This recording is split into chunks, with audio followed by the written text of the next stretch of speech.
Hey guys, tonight we're stepping quietly through the lacquered gates of Gyeongbokgung Palace under a peach-colored dawn sky that hasn't yet burned away, the mist curling through the outer courtyards.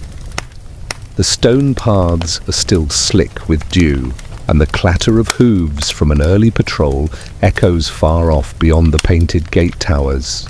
You're standing very still, just inside the palace perimeter, watching as the ceremonial guards change shifts, their crimson robes swaying gently like lanterns caught in a breeze. Except, you're not a guest here. You're not a noble or a cook or a soldier.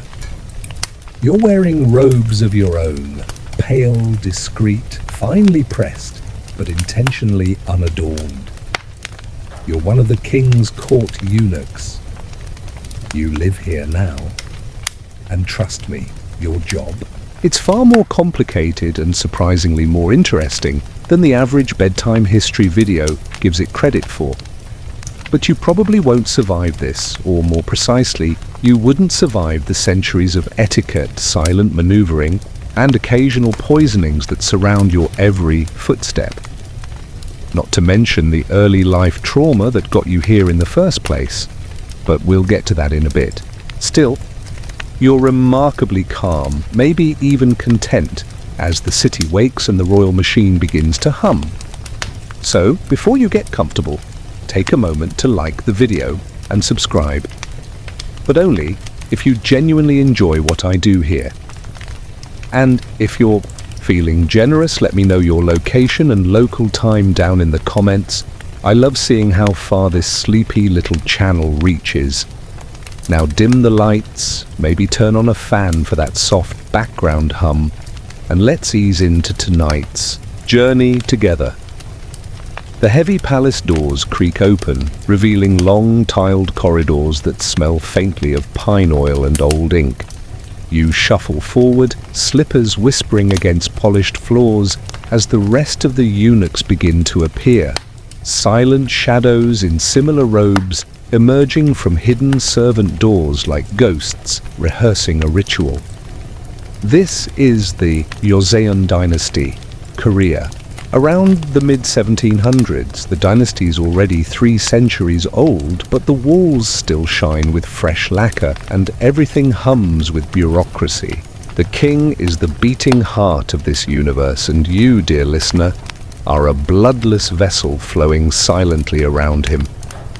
The palace is divided like a clock. Outer quarters for officials, inner sanctums for the king and his extended family, and the women's court tucked behind silk screens and curved gates. As a eunuch, you occupy a strange space, liminal, genderless, classless, yet essential.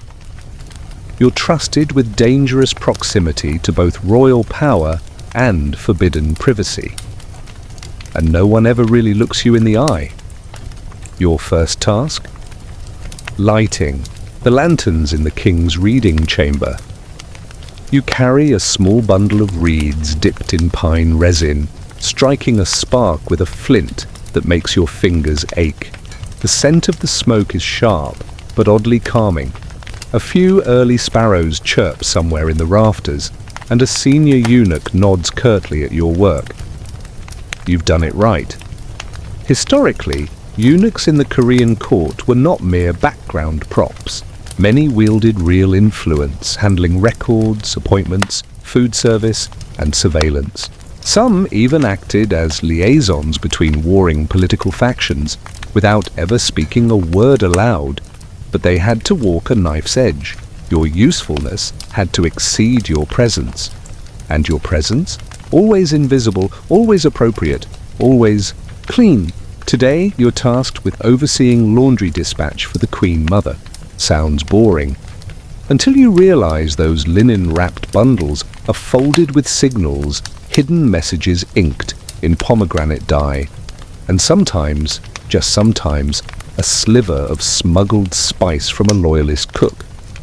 One wrinkle too sharp, or a fold turned inward instead of out. That could mean betrayal, or worse, a forced confession by candlelight. Now the palace hums louder. Couriers trot past, robes flapping like startled birds.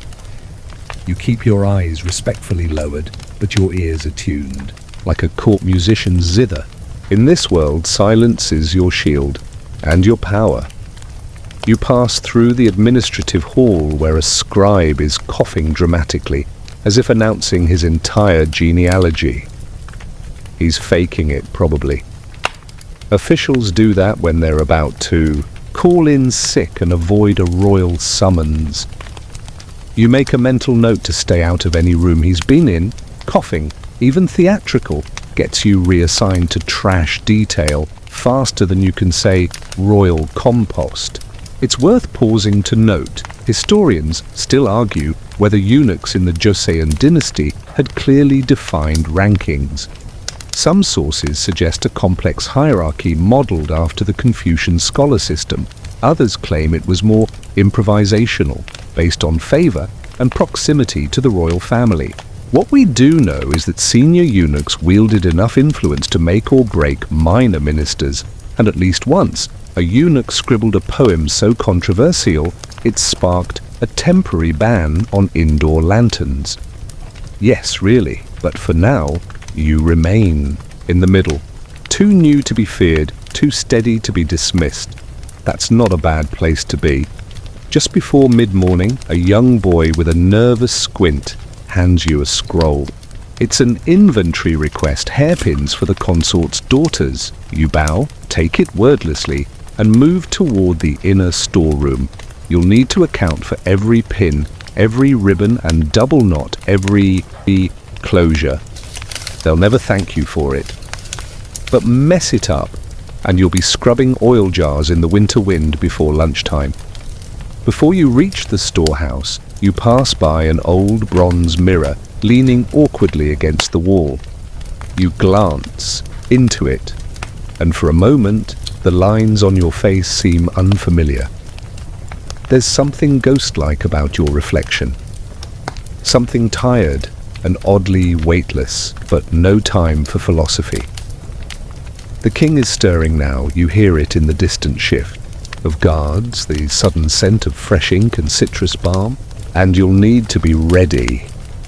Your quiet day has only just begun. You're standing in the courtyard behind the north kitchens, the morning sun finally burning off the last curls of mist. A line of younger eunuchs shuffles past, each carrying folded robes in lacquered trays, steam still rising from the pressed linen. Yours is a tray of crimson outerwear, specifically ceremonial robes requested by the first consort steward. You balance it with practiced ease, even as your mind drifts towards something more personal, something quietly heavy. Because it's here, in the hush between tasks, that your mind returns, reluctantly, to how you came to be here. No one becomes a palace eunuch by accident. For many, the path began with poverty. Some families, especially in desperate times, volunteered their sons, gambling on a life of stability inside the walls. Others were prisoners of war, castrated and absorbed into the system. You, like most, don't talk about how it happened. The details blur with time. There was pain, yes, shock, a feeling of something stolen and something granted all at once. You remember the recovery chambers, rows of beds behind rice paper screens, and the old healer with trembling hands who muttered sutras while changing bandages. He gave you ginger candy when you didn't cry. For weeks you walked like you were made of thin glass. But eventually the stiffness passed. You learned how to fold linens, how to bow without blinking, and how to wait perfectly still for hours. There are whispers, of course. Some say the procedure was done with river stones. Others claim it was ritualized, involving herbs and chants. Historians still argue whether the Joseon method followed Chinese precedents or developed its own distinct practice. Most records are intentionally vague, possibly to protect the system, or perhaps the men themselves.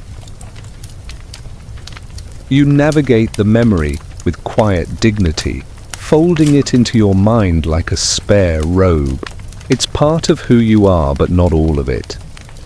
Back in the present, a junior eunuch is fumbling with his tray. A sash slips to the ground, landing in a puddle with an unfortunate splat. He freezes. You kneel, retrieve the wet cloth without a word, and hand him a fresh one from your own tray. He bows deeply, gratefully, and scurries off. You've just made a friend. And in this palace, that's currency. Near the Hall of Worthies, you pass the Eunuch Registry Office, a cramped room lined with scrolls and slightly terrifying clerks, who never smile. Every eunuch is catalogued here, name, background, assignments. Even minor infractions like forgetting to bow to the right official are inked beside your name in precise Hangul. You glance through the open door, trying not to meet the head clerk's gaze. He blinks slowly like a toad sunning itself. You keep walking. At mid-morning, the bell rings for roster check. All active eunuchs must present themselves in the Jade courtyard, one of those long, gravelled open spaces designed to look peaceful but actually make your knees scream during long bows. You line up with the others. Names are called. The senior eunuch, Master Ban, strolls down the row with his usual expression of distant amusement, as if all of this is a dream he's only half interested in waking up from. He pauses in front of you. Still here? He mutters, barely loud enough for your ears. You nod respectfully. He walks on. That's probably a compliment. Your next assignment comes by whisper, literally. A palace servant from the Queen's quarters taps you lightly on the sleeve and murmurs something about needing a quiet and capable presence in the embroidery hall. You accept without question, bow, and change course immediately. The embroidery hall is a garden of silk and silence. Inside, the air smells of lavender sachets and fine thread. Noblewomen and courtmaids sit at long tables, heads bent, needles glinting in the light like fireflies trapped underwater. You don't speak unless spoken to.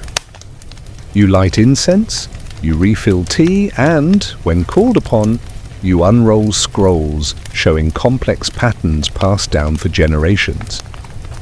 There's an older woman at the center of the room, her posture as upright as a pagoda. She's Lady Kang, one of the Queen's favored matrons. She nods at your steady hands and waves you over. You're given the task of choosing the next silk dye. Not a trivial decision. Color has meaning here. Blue for devotion, red for loyalty, yellow for power. You suggest indigo, murmuring something about deep sincerity.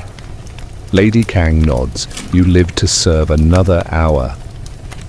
Some days this palace feels like a trap of silk and secrets. Other days it's a sanctuary from the chaos outside its walls. You've never once had to barter for rice or dodge bandits, but you've also never once been your own person. Not really. And yet, there's comfort here. Rituals make the hours pass. Structure gives you peace.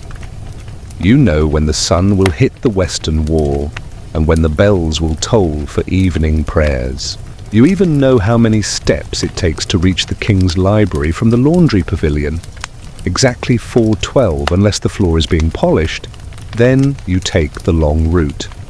Before noon, you're back in the southern corridors refolding scrolls for the royal archivist, a man so old you're not sure he's entirely awake.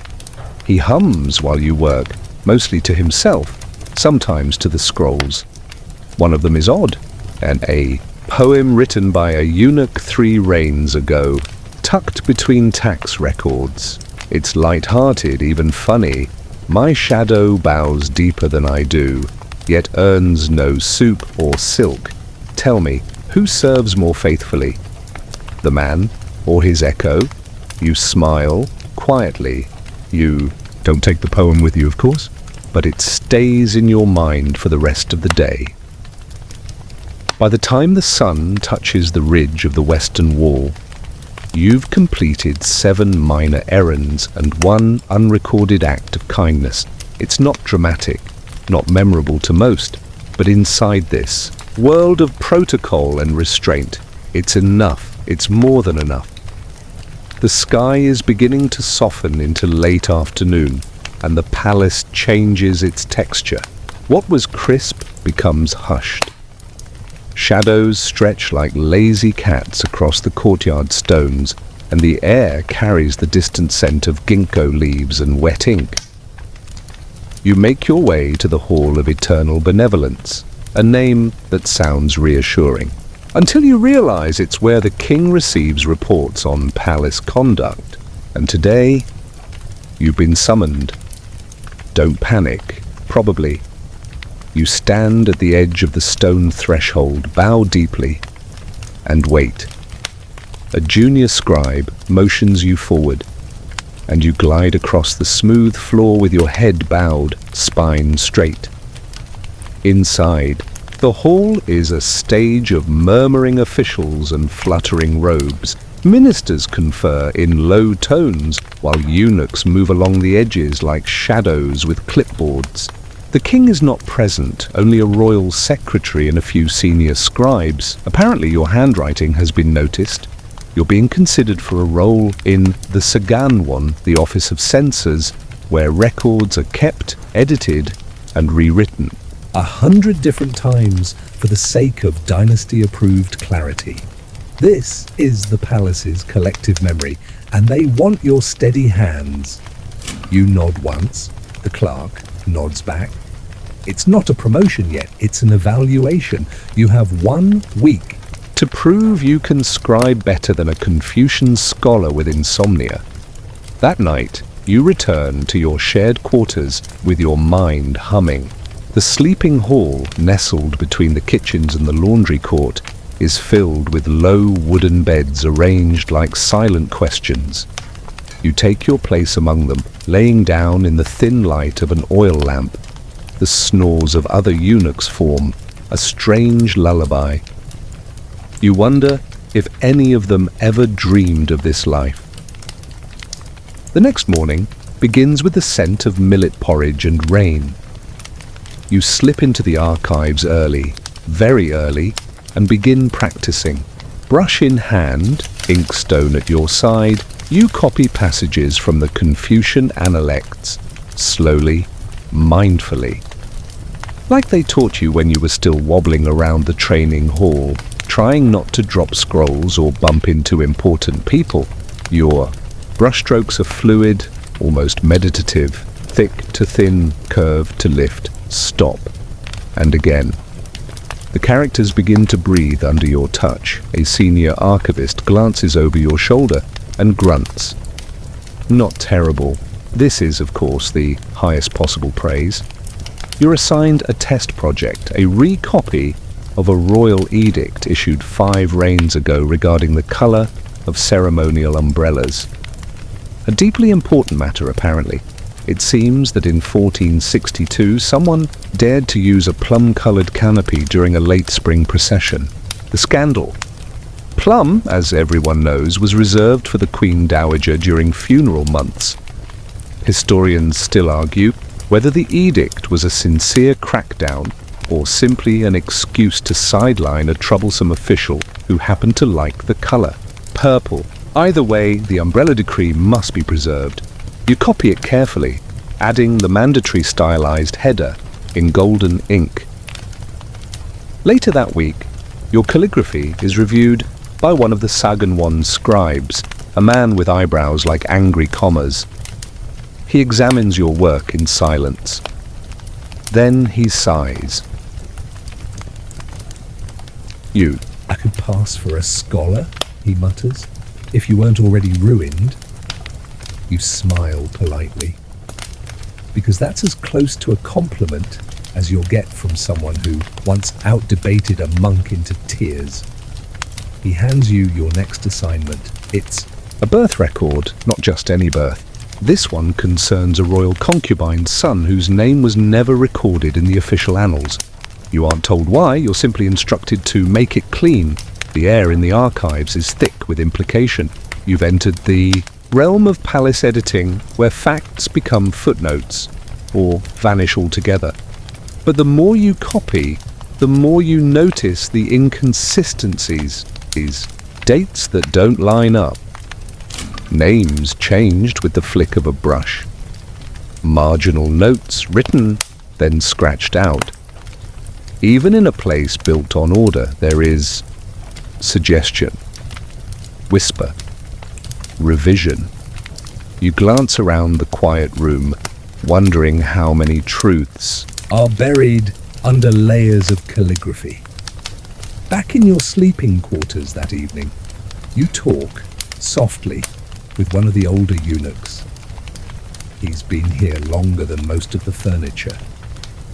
You mention the missing prince. He shrugs. There are always missing princes, he says, peeling a dried persimmon with startling delicacy. And missing servants. And missing meanings.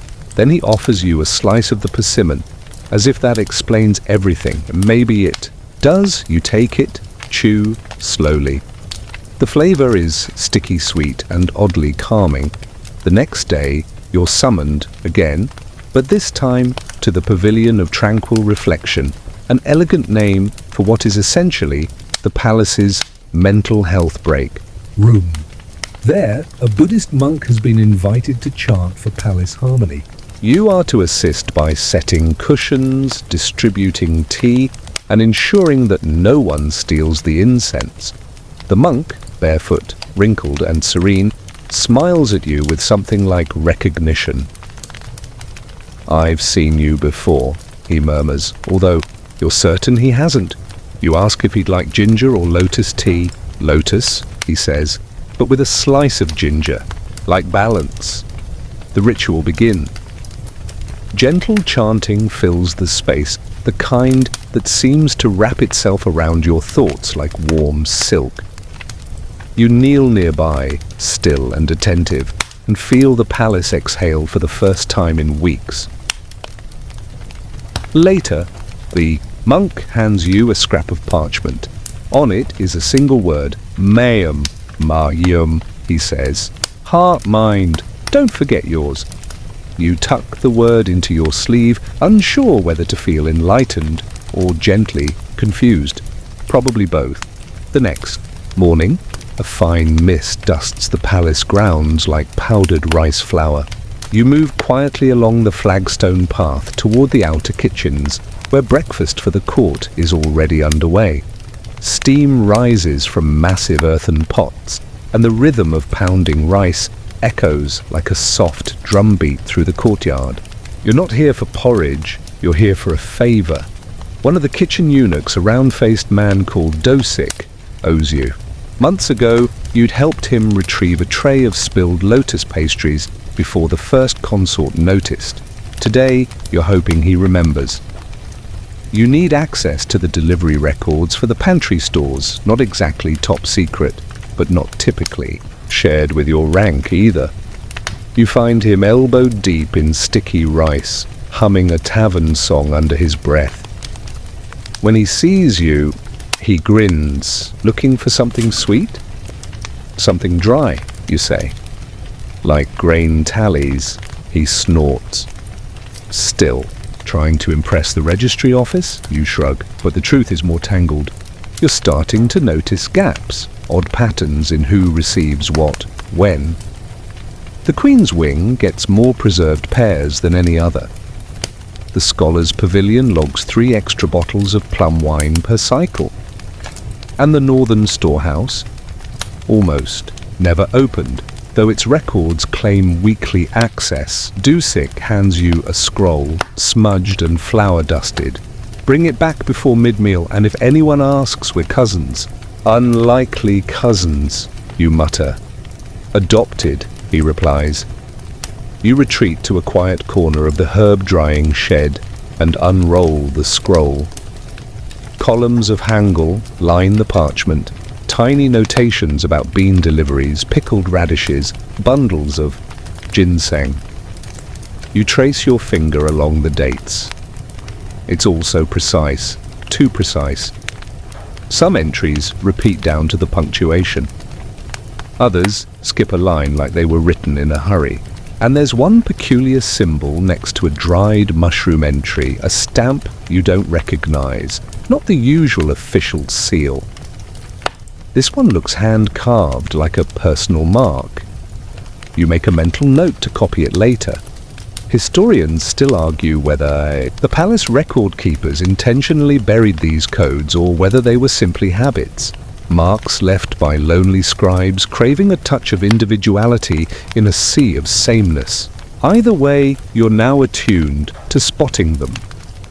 As you make your way back through the spice garden, you pass two noblewomen debating the symbolism of cranes in embroidered pillows. One insists they represent longevity, the other swears it's fidelity. You're about to walk on when one of them gestures toward you. You there, eunuch. What do cranes mean? You freeze. You could say the official answer, or you could offer something softer. They fly in pairs, you say, but always in silence. Perhaps it means devotion without noise. Both women blink, then nod.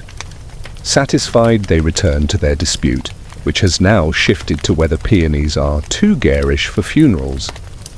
By late afternoon, you're assigned to the Queen Dowager's antechamber, a notoriously delicate post. She's nearly blind, but sharper than most blades. You're there to read correspondence aloud and respond in her voice, dictating to a scribe who waits in an adjacent room. This is where precision matters most. The Queen Dowager reclines on a padded chaise, draped in pale blue silks, her fingers folded neatly in her lap. "Begin," she says without looking at you. You read, slowly, enunciating each word from a petition, regarding the renovation of a shrine.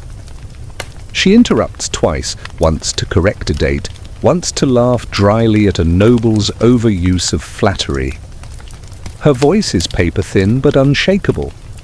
Between letters, she asks, "Are you from Giola province? Your accent hides it, but not from me." You nod. "My mother was good rice," she says absently, "but terrible singers." You resist the urge to smile. The hours pass in quiet ritual. She listens, you read. The scribe scribbles. When it's time for the evening meal, she dismisses you with a simple, acceptable.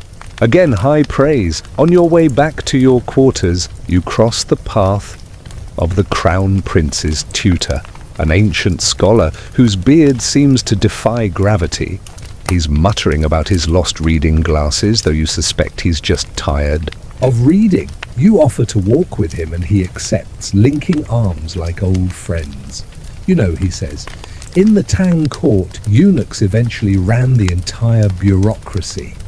"Sounds dangerous," you reply. "Sounds efficient," he says with a wink. Men with nothing to lose make excellent archivists. You're not sure whether that's comforting. That night, you lie awake, staring at the low rafters of your sleeping chamber. The days are folding into each other now. Rituals, scrolls, tiny favors exchanged like coins in a silent market. You think about the Queen Dowager's fingers, folded like cranes. You think about stamped mushrooms and lost princes, and somewhere in that drowsy tangle of thoughts, you realize something strange. You are beginning to feel indispensable, not powerful, certainly not free, but necessary. Part of the great humming machine that is the palace. And when you're necessary, you get noticed. And when you get noticed, things can change. Outside, the rain has started again. Gentle, insistent, cleansing. You close your eyes and let the sound carry you forward. By morning, The rain has passed, leaving behind a world washed clean. The palace gleams, its rooftops glazed with dew, and the sound of sweeping straw brooms on stone is the unofficial dawn chorus. You join the flow of movement, one of dozens of eunuchs weaving between kitchens, offices, and courtyards like fish in a koi pond. Today you've been invited, technically summoned, to assist in the Royal Wardrobe Pavilion, a place as ornate and secretive as its name suggests. Here, robes for every occasion are stitched, embroidered, and occasionally argued over by master tailors whose temperaments are as prickly as their needles. Your task is simple. Organize the design records. Simple, of course, being a relative term in a room filled with bolts of brocade, golden thread spools, and at least one peacock feather fan taller than you. The lead tailor, Mistress Hyun, greets you with a curt nod. Her scissors gleam like miniature swords, and her voice is the kind you don't talk over. Touch nothing unless I say. Ask no questions, and for the gods' sake, don't sneeze near the wedding silks. You nod, resisting the urge to bow too deeply and knock over a tower of folded ceremonial sleeves. As you begin sorting scrolls, each tied with silk cords matching rank and function, you start to notice patterns. There are design motifs that reappear every few generations, often with subtle variations. The phoenix crest shifts direction, the lotus petals open wider. A blue used during the reign of King Sejong suddenly reappears under King Yeonsangun, though officially banned. Historians still argue whether these small textile choices were coded messages or mere coincidences. After all, royal clothing was not just fashion. It was legislation, identity, diplomacy, and occasionally rebellion. Mistress Hyun points to one such robe sketch. This one, she says, was worn by Queen Jangreol at her second husband's funeral. Everyone said she looked like winter incarnate. You glance at the drawing. The hem is edged with falling plum blossoms, subtle, almost invisible, but, once seen, unforgettable. Later, during a break, you wander out to the dye garden behind the pavilion, a narrow stretch of soil lined with indigo bushes, madder root, and mulberry trees. A young apprentice is there, up to his elbows in a vat of fermented dye, humming tunelessly. He glances up. "You're the record keeper, right?" "Sometimes," you say. He gestures to the vat. "Ever wonder how they make royal purple?" You Nod. Shellfish. Thousands of them. Boiled down. Smells like death. But the colour. He lifts a wet strip of cloth that shimmers with royal arrogance. The colour is worth it. You make a note to never eat shellfish again. The afternoon drifts on in a haze of thread counts and ink stains. One of the scrolls you unroll is labelled Ceremonial Adjustments, Year of the Golden Rat. Inside are diagrams of sleeves adjusted for heat waves, summer fans approved for certain ministers, and a heated debate over whether bamboo sandals were too informal for the mid-autumn rites. Somewhere in the margins, someone had scribbled, "If the king sweats, the people will sweat harder." You're unsure if it's a complaint or a policy guideline. Back inside, Mistress Hyun watches you closely. "You read fast." "Only the boring parts," you reply. She smirks. "Then you'll do fine in the Bureau of Protocol." Is that a compliment? No, it's a warning. By now, you've been passed between departments like a particularly helpful rumour, and each place offers a different angle on the palace's truth. In the Wardrobe Pavilion, truth is stitched. In the archives, it's copied. In the kitchens, it's salted and stewed.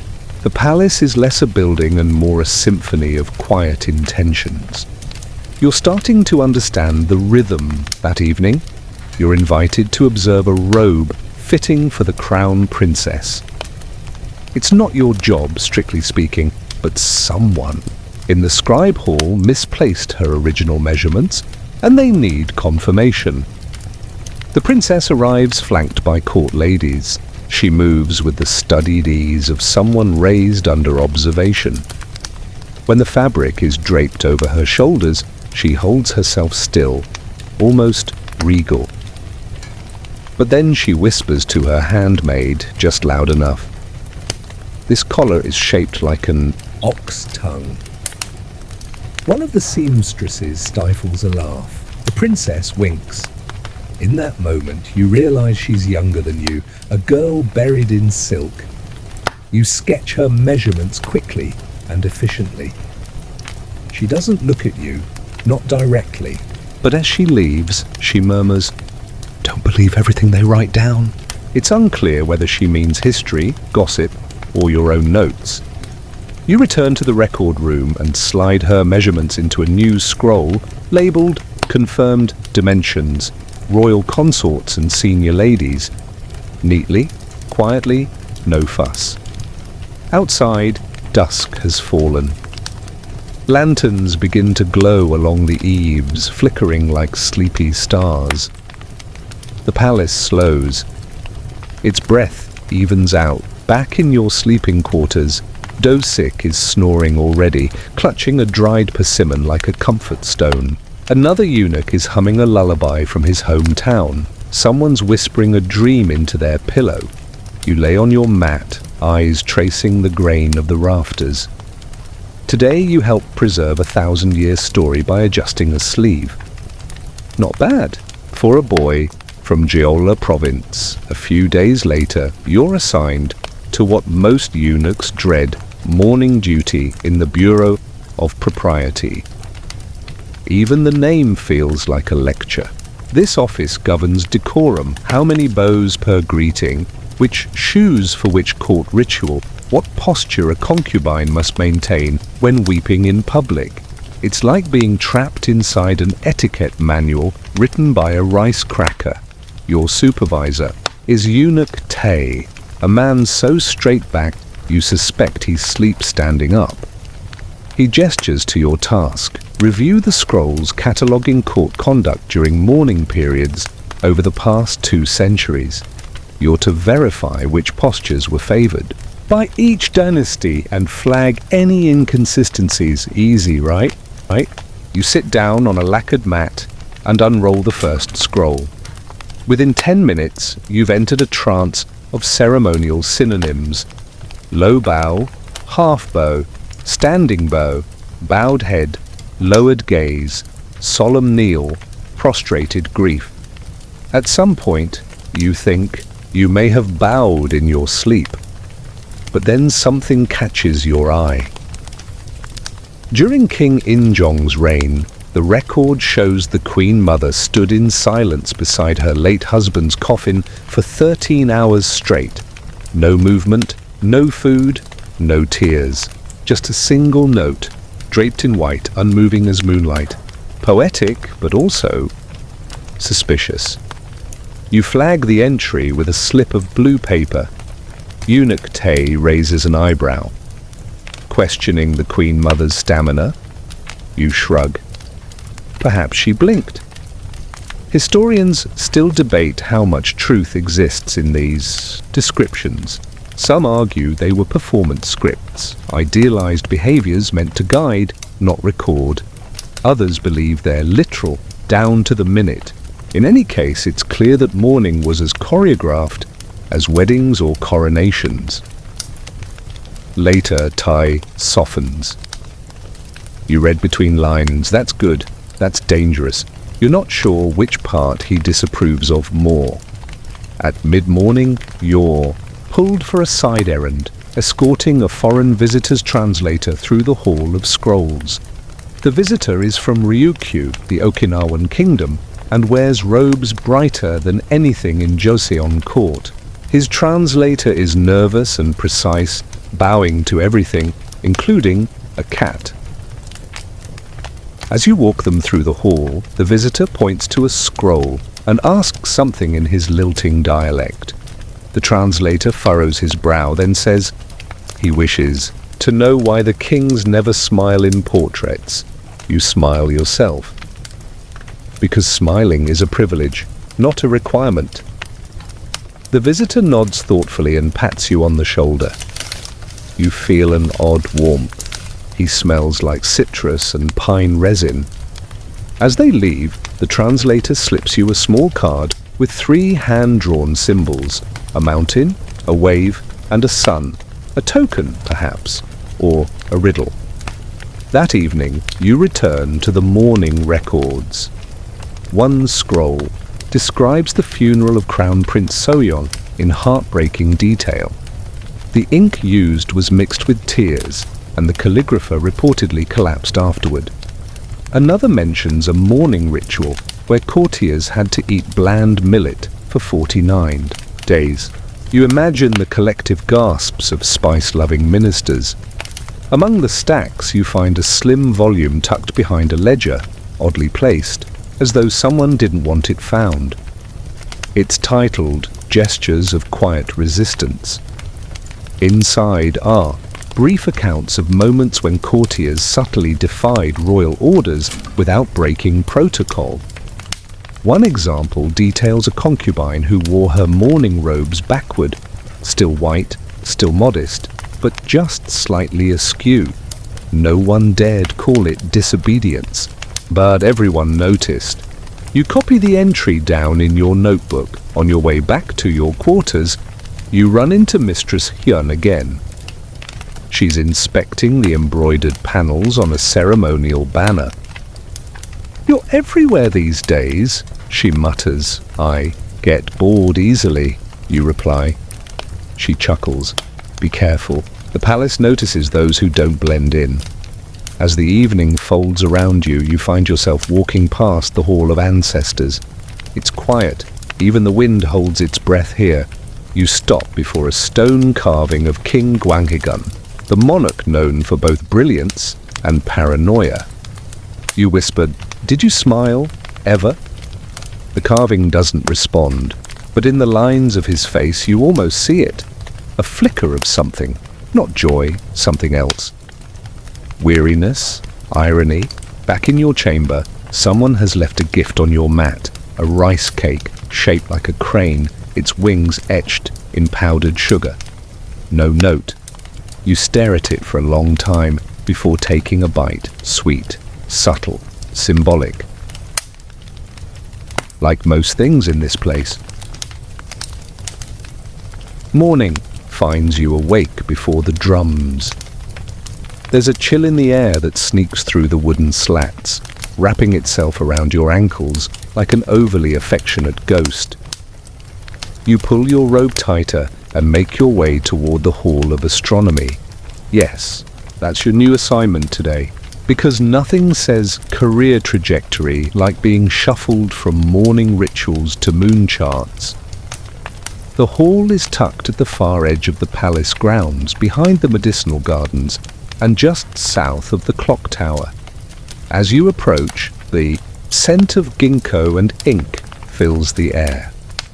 Inside, you're greeted by a eunuch so old his eyebrows have started to droop like question marks. His name is Eunuch Go, and he doesn't speak so much as murmur through his nose. "You here for Sky Records?" He sniffs. You nod. "Sit. Don't smudge. The stars are moody."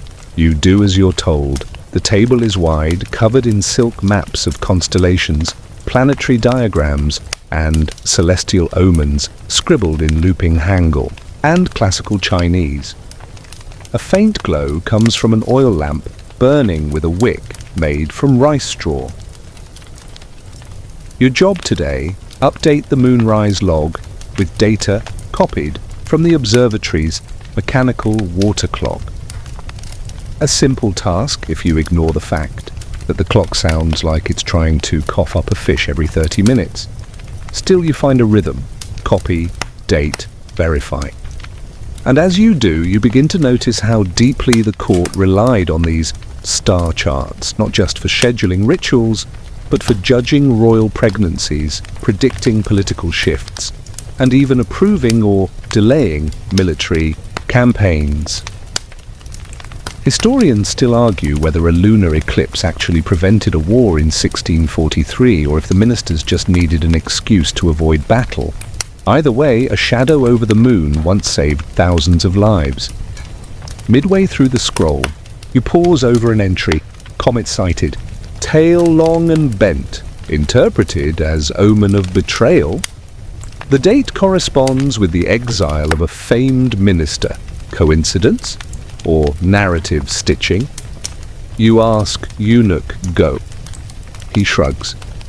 Stars say many things. People hear what they want. Outside, you hear a bell chime 7 times, the sign for midday meals. Eunuch. Go offers you a boiled egg and a sweet rice ball. You take both, and he motions for you to follow him up a narrow wooden ladder to the tower's roof. The view is dizzying. The palace sprawls like an unfolding scroll, rooftops rising and dipping like the backs of sleeping animals. In the far distance, the city of Hanseong churns, markets, ferries, temples. But up here, it's quiet. Still, Eunuch. Go hands you a brass tube, an early telescope. Try it, he mumbles. You press it to your eye and peer toward the horizon. Mountains sharp as teeth, and faintly a tower flying a red flag. You ask what it is. Signal tower, he says. For fires, smoke, they send messages faster than words. You wonder how many wars, weddings, or deaths have begun with a single puff of smoke, all coordinated by eunuchs with fast feet and cold hands. Later, back at the desk, you discover a tiny diagram hidden beneath a larger chart. It's shaped like a rabbit with a mortar, an ancient symbol tied to the moon in Korean folklore. Next to it, someone has scrawled, "Moonlight grinds memory." Fine. Poetic? Creepy? You keep the scroll open longer than necessary, just to stare. That evening, Eunuch Go lets you lock the record room, a rare privilege. You do so slowly, carefully. Every latch and click seems to echo through centuries. On your walk back through the garden, you pass the medicinal herb plots again. There, a court physician is gently shaking dried ginseng root from a basket. He catches your eye and asks, "Want to know what really keeps the king alive?" You hesitate. "Ginseng?" "No," he says.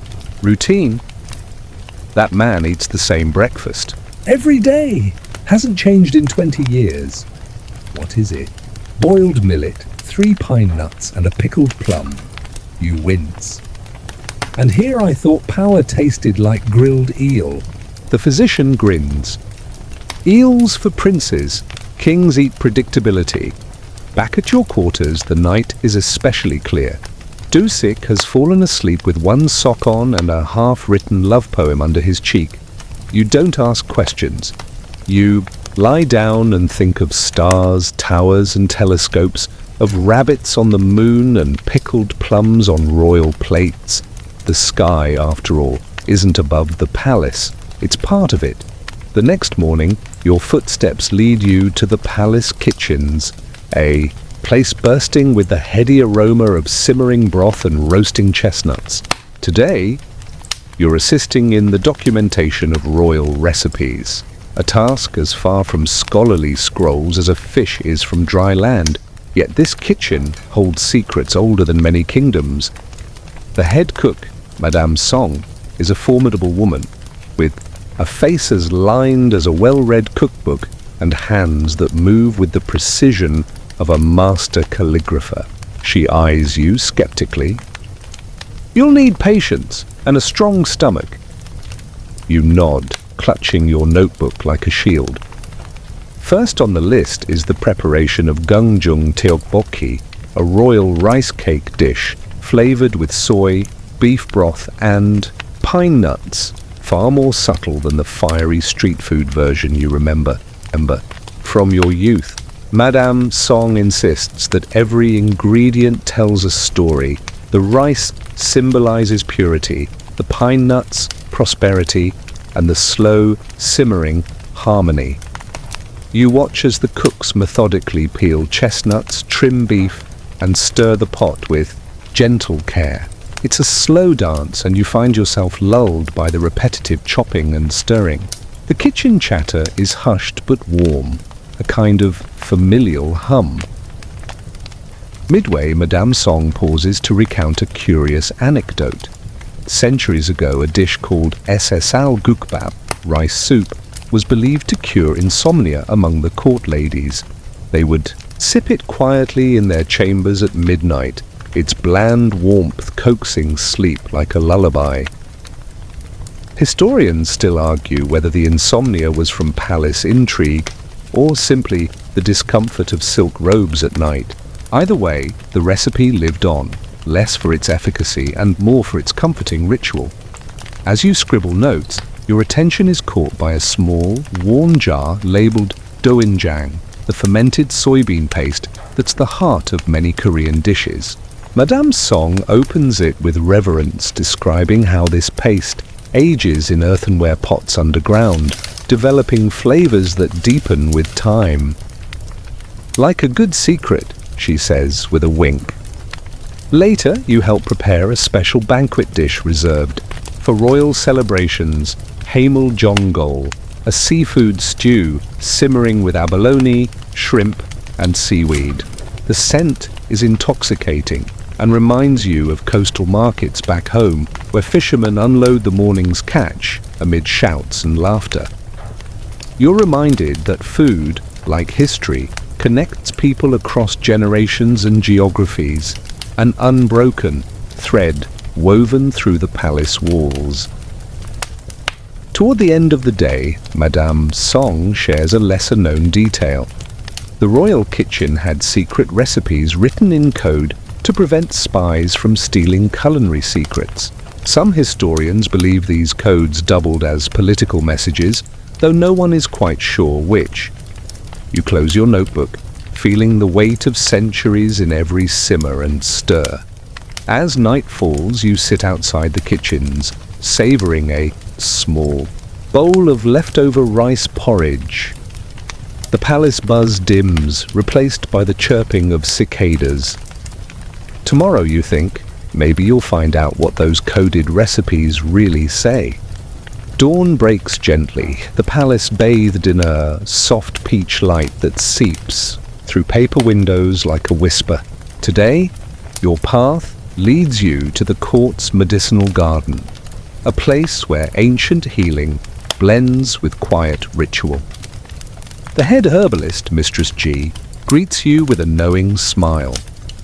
She guides you through rows of ginseng, angelica, and mugwort, their leaves glistening with dew.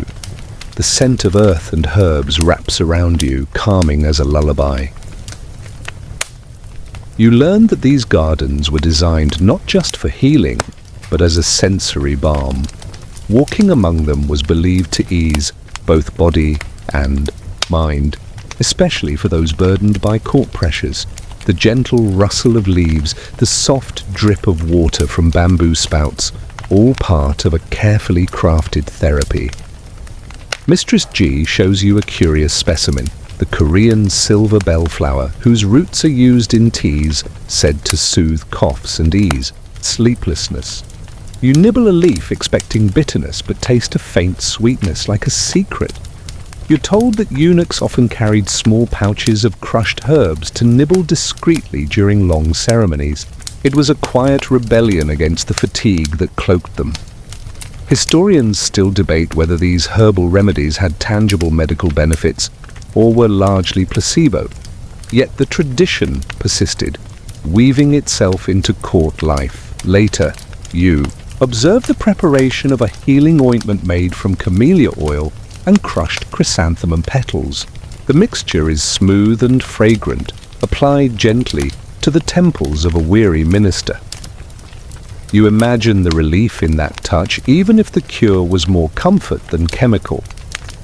As afternoon shadows lengthen, Mistress G shares a tale of a herbalist who once disguised herself as a eunuch to gain palace entry and deliver secret remedies to a favored concubine.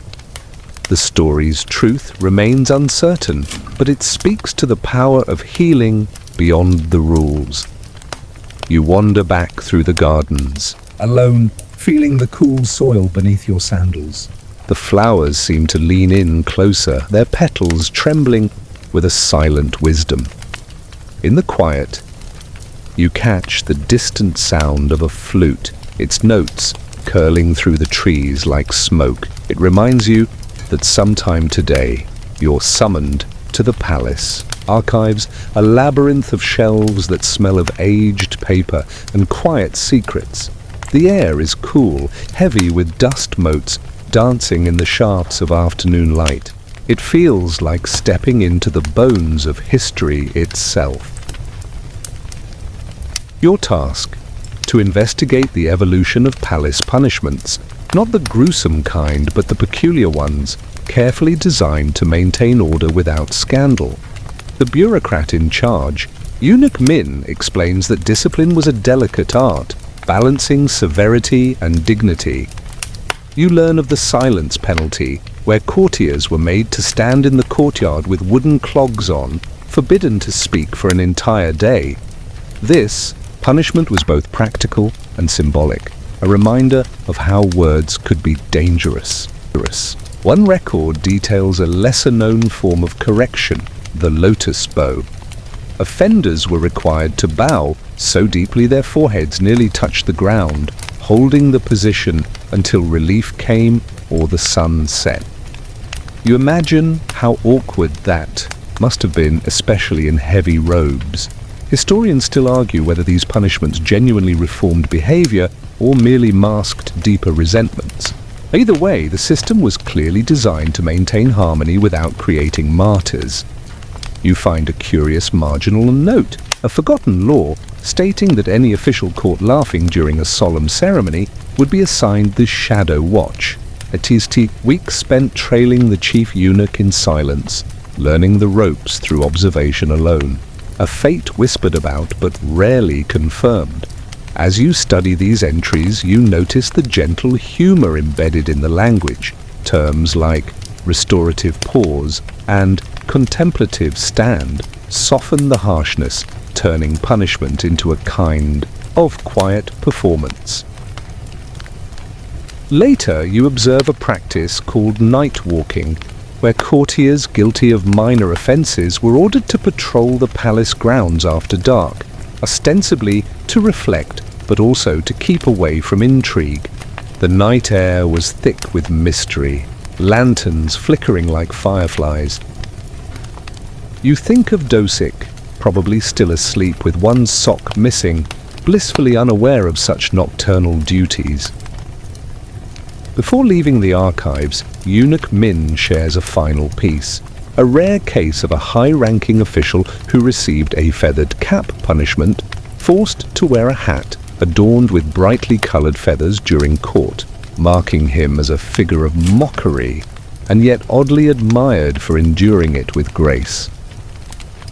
You chuckle softly, imagining the stern faces trying not to smile. The sun dips low as you exit the archives, the day's lessons settling into a quiet rhythm. The palace breathes around you, its rituals, its rules, and its surprisingly gentle ways of keeping order. Today, your feet lead you beyond the palace walls to the bustling markets of Hanseong, where everyday life unfolds in vivid color and sound. The air is alive with calls of merchants hawking silks, ceramics, and dried fish. Your mission: to explore the rhythms of daily life for ordinary folk during the Joseon dynasty. You weave through narrow alleys, inhaling scents of roasted chestnuts, fresh kimchi, and wood smoke from open hearths. Street vendors offer snacks wrapped in paper, and you sample a chewy rice cake dusted with powdered soybean. Simple, satisfying. Observing the market, you notice how craftsmen and traders rely on strict guild regulations, ensuring quality and fairness. The blacksmith's hammer rings a steady beat, while the potter's wheel hums like a lullaby. Among the crowd, you spot a storyteller seated on a wooden crate, reciting folk tales of mountain spirits and clever rabbits under a worn cloth canopy. Children gather, eyes wide, as he twists tales with a slow, melodic cadence. You learn that life in the city moved to a rhythm set by the market bells, announcing opening and closing times, meal breaks and curfews. Historians still debate whether these bells were more about control or community spirit. At a small stall, you try your hand at writing a simple wish on a paper slip to hang on the nearby wishing tree, a tradition thought to bring good fortune. A quiet moment finds you in a tea house tucked away from the bustle, where you watch patrons sip barley tea and exchange soft-spoken news. The air here is thick with the scent of pine and dried chrysanthemum petals. You overhear a conversation about the challenges of city life, seasonal illnesses, crowded housing, and the constant dance between tradition and change. As evening approaches, lanterns flicker to life, casting gentle pools of light. You stroll along the riverbank, the water reflecting the glow like scattered stars. The city's heartbeat slows, but the stories linger, of ordinary lives woven into the fabric of history, humble yet endlessly rich. You smile, thinking that sometimes the most profound histories aren't in grand palaces, but in the quiet moments of everyday people. The morning sun warms your back as you embark on a journey to the rural villages dotted across Korea's countryside. Here, life is slower, dictated by the rhythms of the seasons and the earth beneath your feet. You arrive just as farmers begin their day, the steady clink of wooden tools against soil blending with birdsong. The villagers gather for the communal task of planting rice seedlings in flooded paddies, bending rhythmically like tall grass, swaying in a gentle breeze.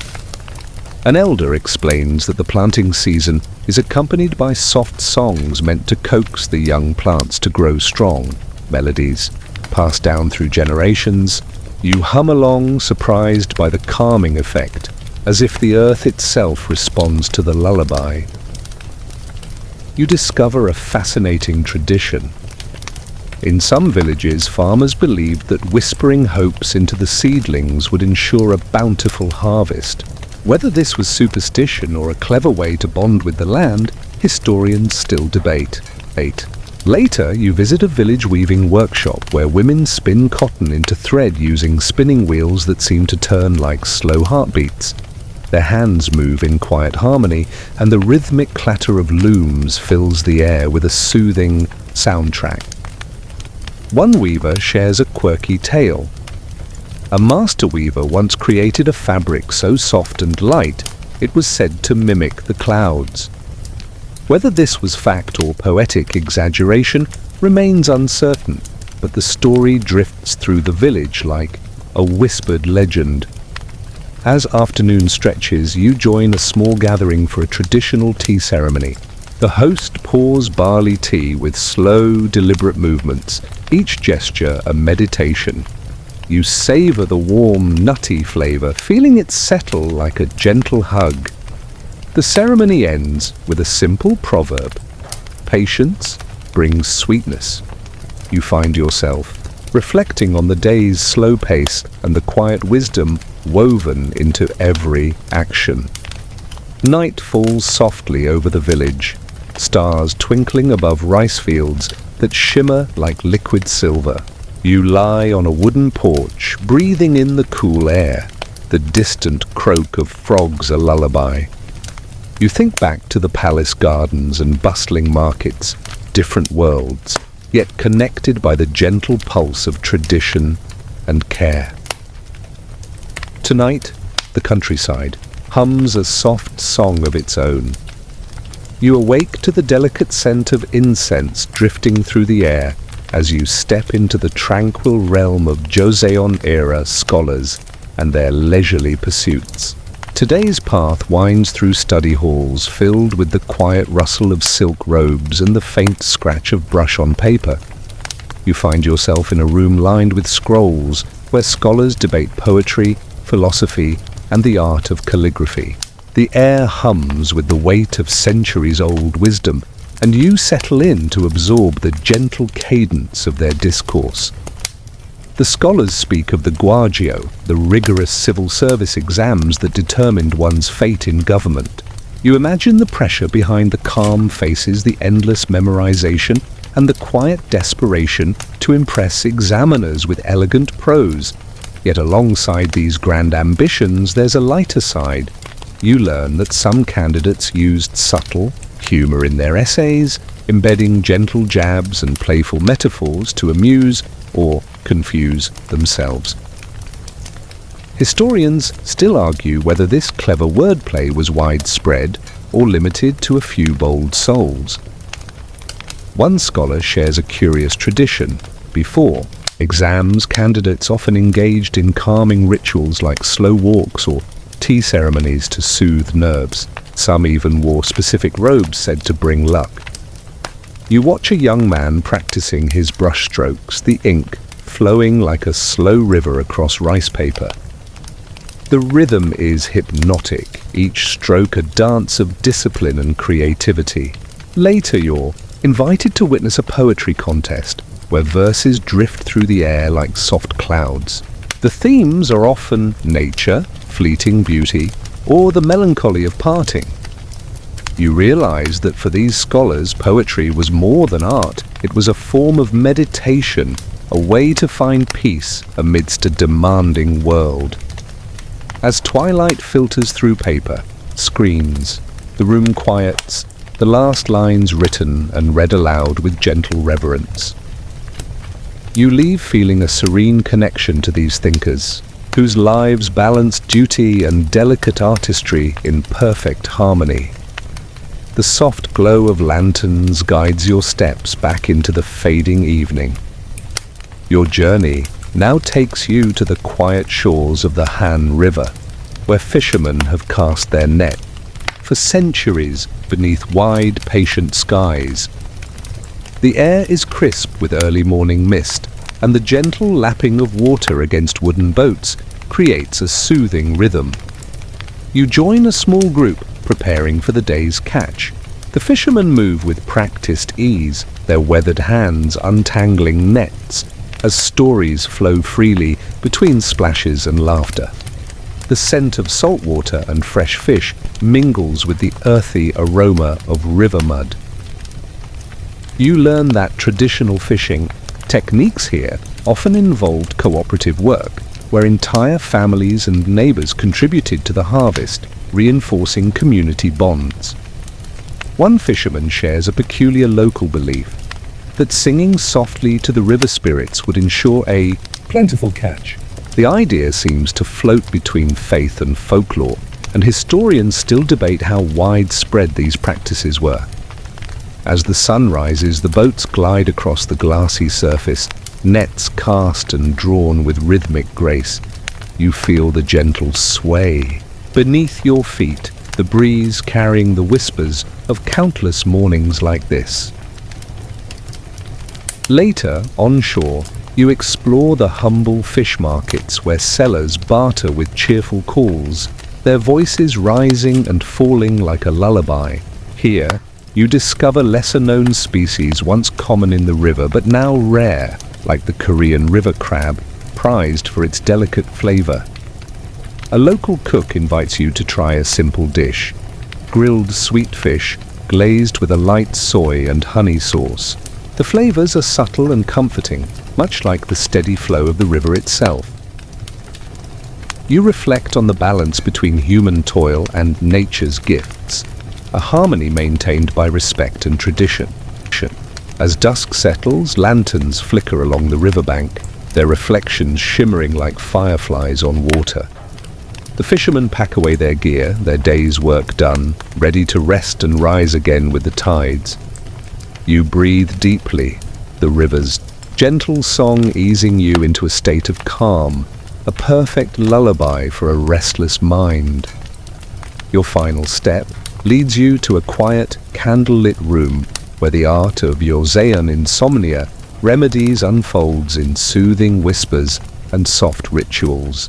The ancient world understood sleep as a delicate guest, one that required gentle coaxing rather than harsh demands.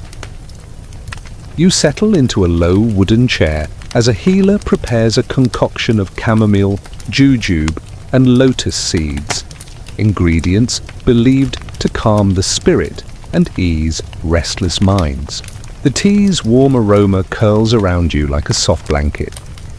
You learn that many traditional remedies were as much about ritual as ingredients. Slow breathing exercises, quiet meditation, and even the careful arrangement of pillows to invite tranquility. Historians still argue how much these methods improved sleep versus placebo effect, but their persistence speaks volumes. A curious note: some remedies included placing small pouches filled with crushed magnolia blossoms under the pillow, thought to ward off bad dreams. Whether these worked or simply comforted the sleeper remains a gentle mystery. As you sip the tea, you're guided through a slow, calming meditation. Your breath lengthens, the worries of the day melting like morning mist.